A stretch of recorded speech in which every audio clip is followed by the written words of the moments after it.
बाल कृष्ण भगवान की, नंद के यशोदा की।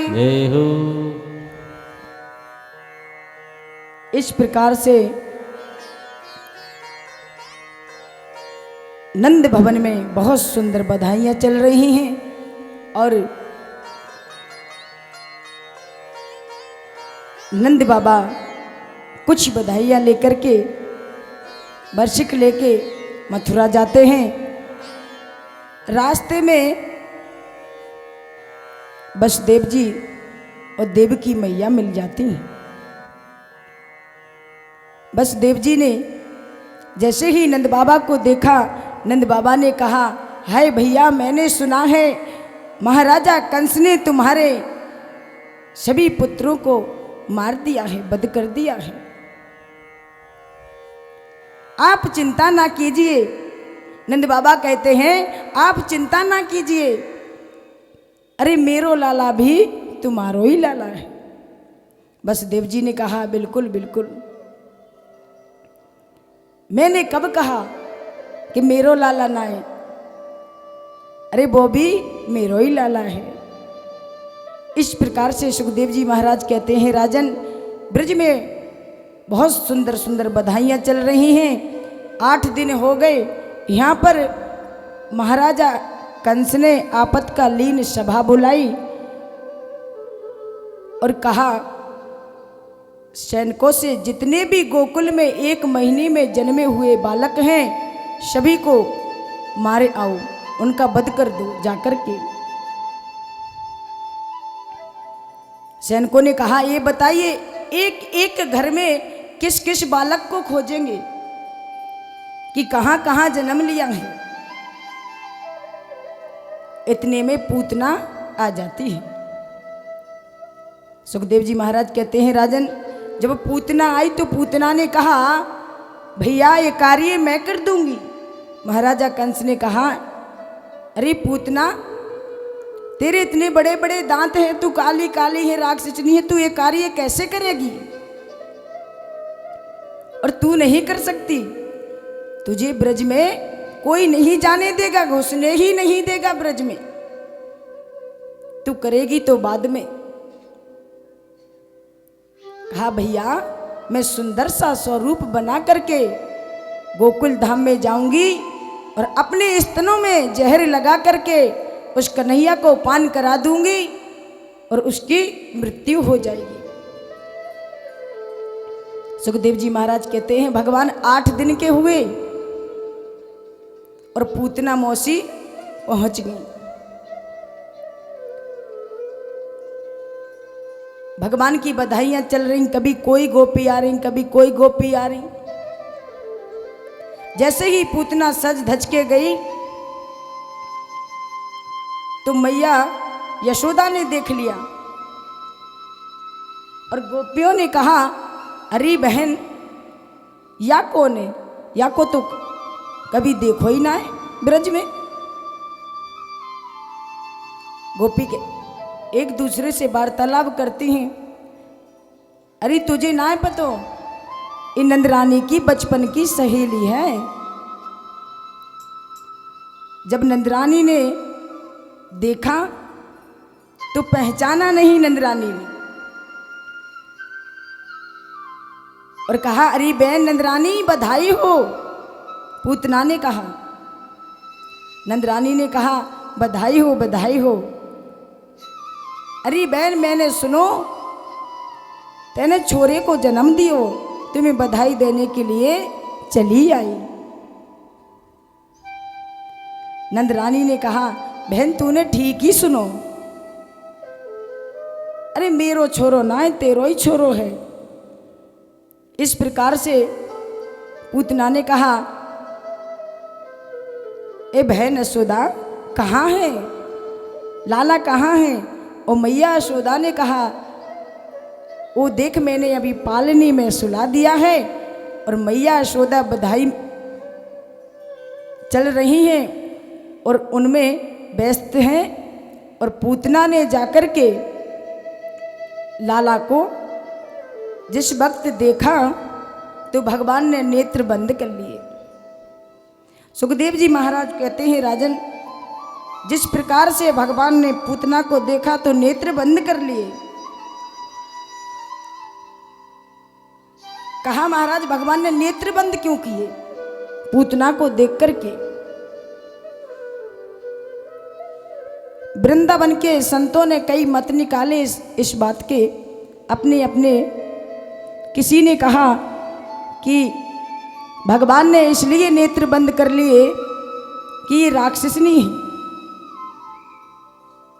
और किसी ने कहा कि भगवान ने इसलिए नेत्र बंद कर लिए कि राम अवतार में सबसे पहले मैंने ताड़का का वध किया था और कृष्ण अवतार में पूतना का वध करना पड़ेगा, इसलिए बंद कर लिए। ऐसे बहुत सारे मत निकाले।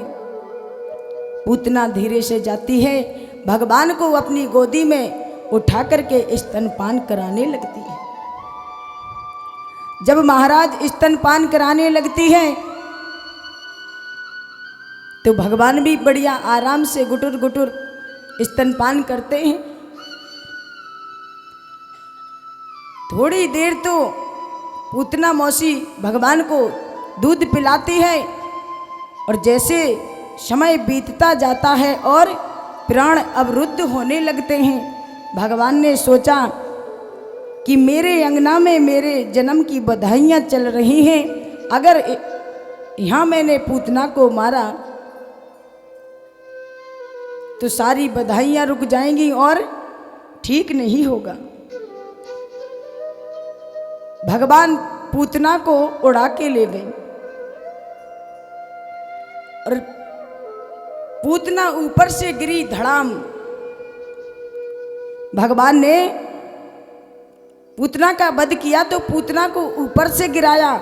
मैया यशोदा को आवाज आई, कहा री बहन ये आवाज कैसी? देखा तो पूतना बाहर मरी पड़ी विकराल रूप धारण राक्षसिनी बन गई। बोलो लाला कहाँ गए? लाला बढ़िया पेट पर खेल रहे हैं। नंद बाबा ने कहा, अरे नंदरानी तुम लाला का ध्यान नहीं रखती हो। और सभी ब्रजवासी आ जाते हैं। सारे ब्रज में पता चल गया कन्हैया को मारने के लिए पूतना आई थी। कहा महाराज या पूतना मौसी का अब करें क्या?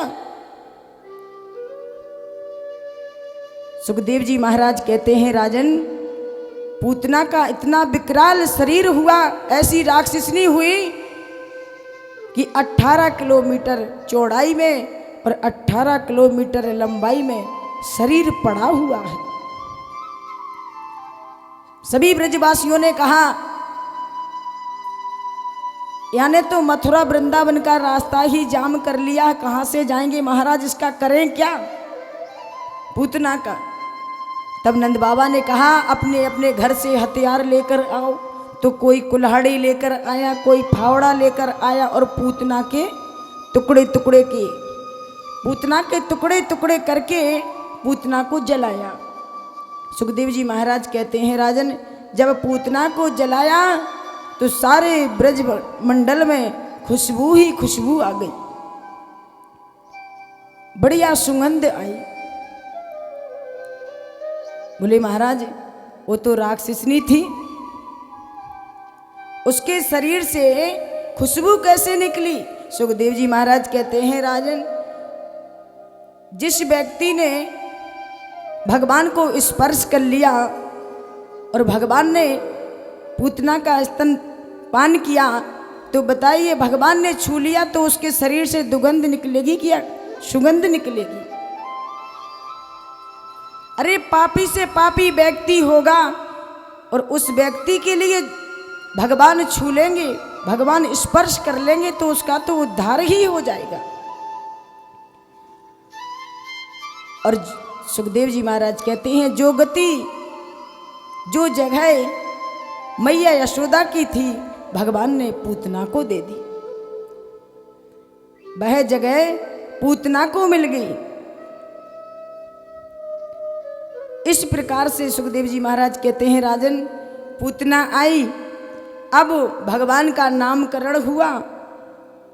नंद बाबा गर्गाचार्य के पास गए, जाकर के कहते हैं हमारे लाला का नामकरण कर दो। गर्गाचार्य ने कहा हे नंद बाबा मैं नहीं कर सकता हूँ, मैं मथुरा का हूँ, कंस को पता चलेगा तो ये मेरा वध कर देगा। नंद बाबा ने कहा किसी को भी पता नहीं चलेगा। और देखिए मुझे तो बड़े ही शांति पूर्वक करवाना है, क्योंकि मेरे लाला को पूतना मारने आई थी। इस प्रकार से गर्गाचार्य जी हाँ भर लेते हैं और गर्गाचार्य अपने आश्रम में बुलाते हैं। नंदरानी और रोहिणी मैया अपने अपने लाला को लेकर जाती हैं आश्रम में। रोहिणी मैया और नंदरानी विचार करती हैं, देखते हैं ये गर्गाचार्य पंडित जी ठीक भी हैं नहीं हैं, परीक्षा लेती हैं। नंदरानी लाला को रोहिणी मैया की गोद में दे देती हैं और दाऊ भैया बलराम को मैया यशोदा ले लेती हैं। जिस प्रकार से गर्गाचार्य ने भगवान के दर्शन किए, कन्हैया के दर्शन किए तो करते ही रह गए। टकटकी लगाकर नेत्र बंद कर लिए, भगवान की झांकी के दर्शन कर रहे हैं और समाधि से ही लग गई।